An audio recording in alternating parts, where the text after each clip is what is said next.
Alam mo ba, hindi kailangan ng Indian ring neck mo ng mamahaling laruan para maramdaman na mahal mo siya, ang kailangan niya.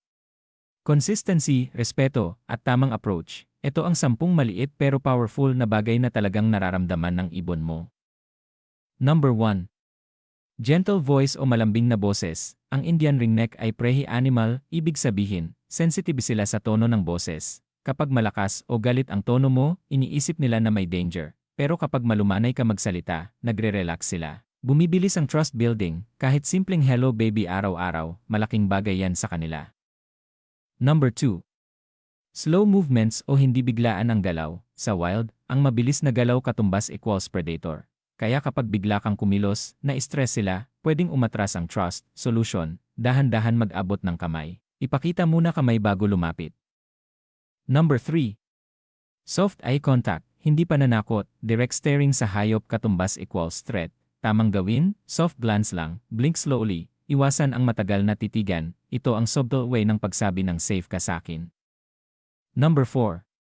Consistent daily routine, ang Indian ringneck ay mahilig sa routine. Kapag pabago-bago, nagiging anxious sila, nawawala ang sense of safety, example, same feeding time, same playtime, routine katumbas equals security para sa kanila. Number 5. Hand feeding o giving treats, ito ang isa sa pinaka-effective. Bakit? Ikaw ang nagiging source ng pagkain katumbas equals survival nila, result, mas mabilis kanilang pagkakatiwalaan, mas magiging bonded kayo. Number 6. Respect their boundaries, hindi lahat ng araw gusto nila ng interaction. Kapag pinilit mo, kakagat sila, mawawala ang trust, basahin ang body language, puff feathers katumbas equals relax, lean back katumbas equals ayaw. Respect katumbas equals love, result, mas mabilis kanilang pagkakatiwalaan, mas magiging bonded kayo. Number 7. Talking to them daily, kahit hindi nila maintindihan lahat ng words, nararamdaman nila ang energy mo, benefits, nakaka-recognize sila ng voice mo, nagiging comfortable sila sa presence mo, kaya kahit naglilinis ka lang, kausapin mo siya. Number 8.